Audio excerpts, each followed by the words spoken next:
This man requested that on the second date, the woman come with no makeup on. How do y'all feel about that? How do we feel about that? Yeah, let's talk about it. How dare you request how I show up to the date? First of all, like I haven't thought about it. I was just like listening to the segment, Right. But I do believe that there is some validity in understanding who a woman is and what she does look like, Right. before you are too far along, Right.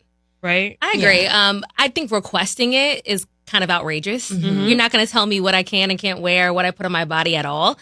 That's just not happening. Right. But I feel like, I mean, eventually I'm going to want to be comfortable around you. So I'm going to, not wear makeup. I'm going to be in my sweatpants and my, baggy t-shirt just because that's how I am on a regular basis, Right. But for you to request that, I don't think that's appropriate. Without elaborating, I'm going to say a few things, When it comes to women, a few things that they don't like is the truth.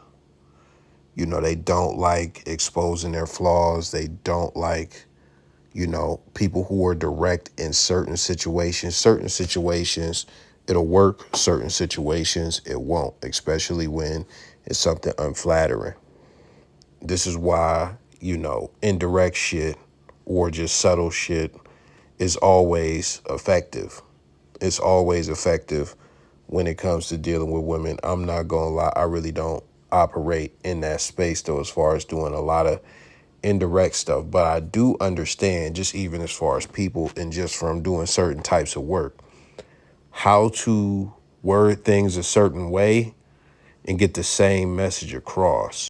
So with all of that being said, you have to understand when it comes to women and they makeup and stuff like that, they are not secure. Like especially a cake face, they are not very secure, in what they look like without makeup or showing up to a place or in front of you without makeup and stuff like that. Now, people could debate this. Chicks could come in my comments and say, no, I do it for myself. That big lie that they always say. But listen, this is what you do. Instead of directly asking that question, because that could just trigger all types of shit. If you're dating her, if that's the route you have went, if that's what you were trying to do, you set up a date where makeup would be foolish to wear. It would be ridiculous to wear. For example, you could do a few things like, set up an active date where you take her somewhere like the basketball court, or y'all both hoop, y'all play one-on-one or something like that, on some fucking love and basketball shit. Or you take her, to the gym or to a run or something like that. Y'all link up to take a walk, whatever, something where you're going to sweat. Because in those situations, it's not going to make sense to come with makeup on, even though some chicks will. Even if you don't want to go that extreme, you could do something more low maintenance.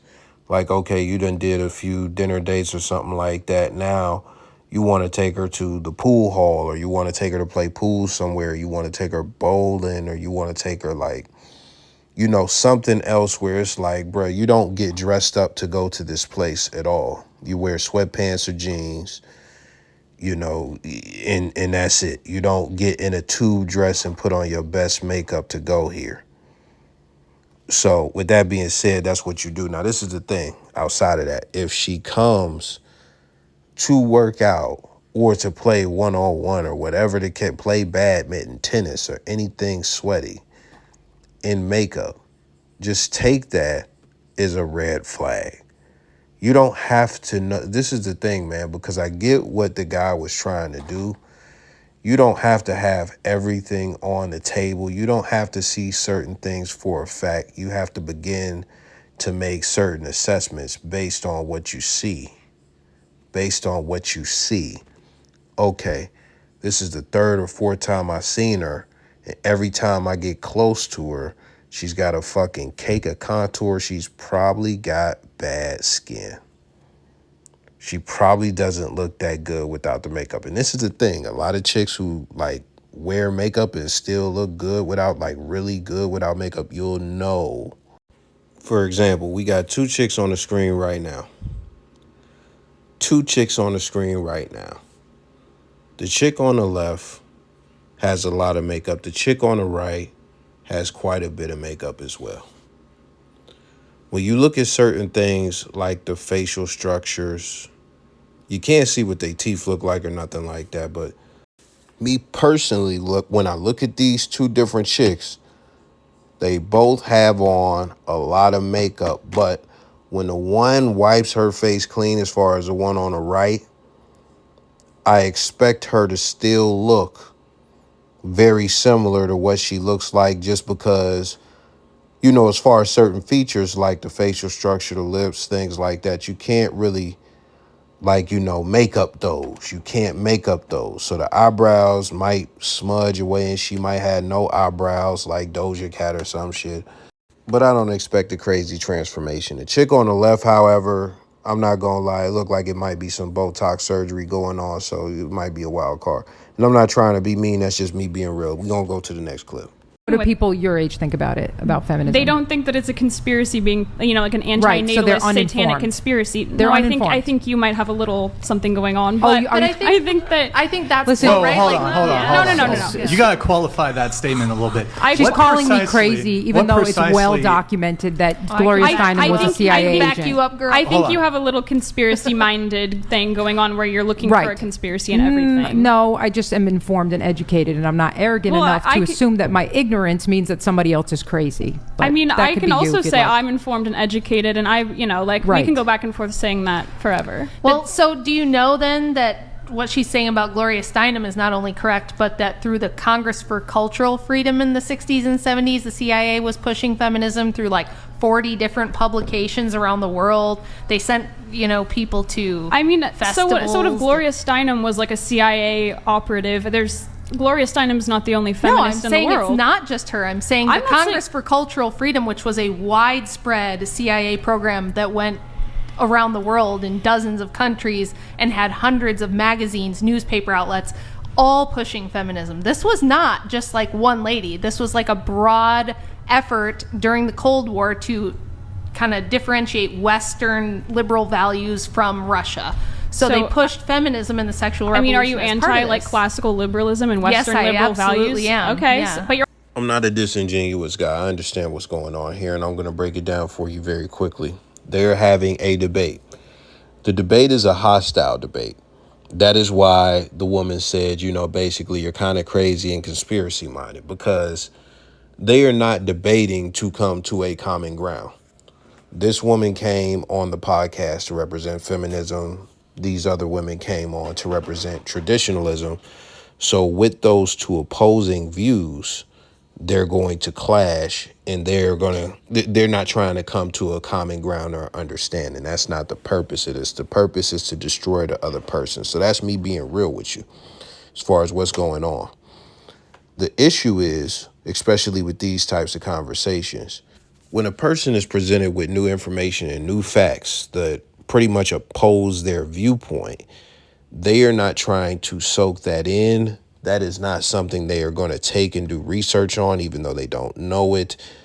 Their initial reaction is to write it off, discredit it, etc., etc., etc., so that they can pretty much not give the person an edge in the debate. The research or anything like that, it may come later or it may never come. If they're smart, it will come later so that the next time it comes up in a debate, they could counter or whatever the case may be. Because again, these people are not concerned about what's right or wrong. They're concerned about defending their viewpoints. I'll give you a good recent example. When Angela Rye was on the Breakfast Club with the abominable hairline man, Byron Donald, she basically said that one of the things that he said about a candidate whose name I'm not going to say because I don't want to get demonetized. They be on some funny shit on this platform. But when he said that she was the determining vote to send us into crazy inflation and stuff like that, Angela Rye said that was a lie.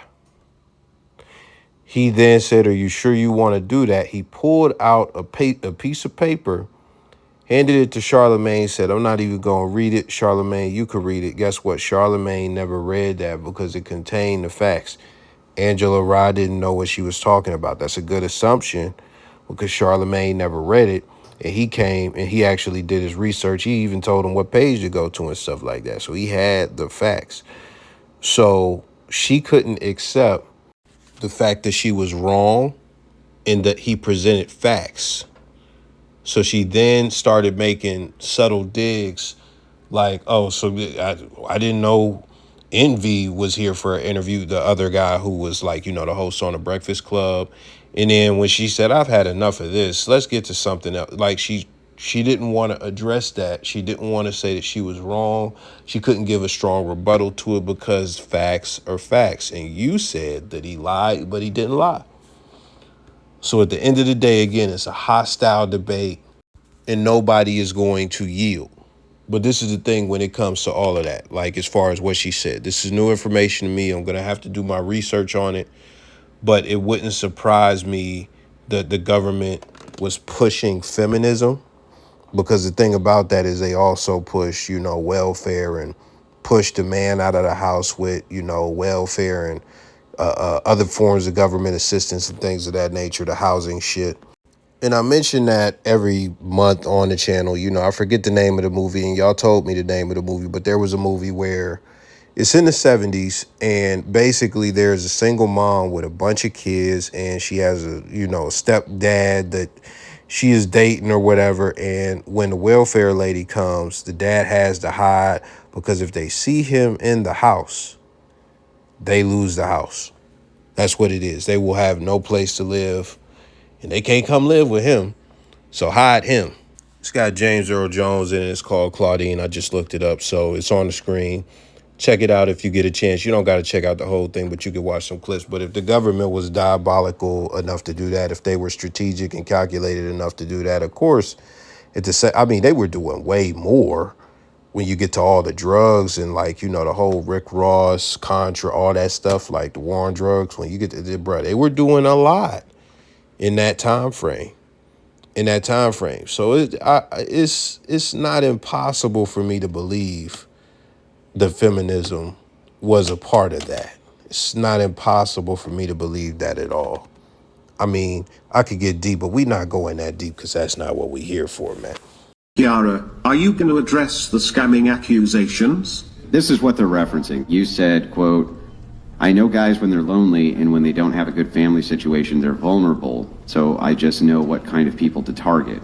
I'll ask them how's life and let them open up. And when they open up, that's when I know that I can take something from them. The woman being recorded, I guess this is you, admitted to scamming at least 7 men, including one with a disability. No. One allegedly gave her his life savings of more than $30,000 after she said she had a growth in her kidney. No, it's not true. Well, there's a recording of it, apparently. But that was from 3 years ago. But honestly, I tell you something, man. What? Like that guy that I scam, I really have to say scam because you have no idea how I do it. And okay, like $60,000, he ran coming to my home without shoes, and just all he wanted was just to be me, and he got nothing, not even to hold his hand. That's the art of con artist, and I was born with it. He did not even get to hold my hand. You can read the forums. That's exactly what they say. I think it's coming from that guy. He did not even get to hold my hand. He did not even get to kiss me. And that's for 2 years.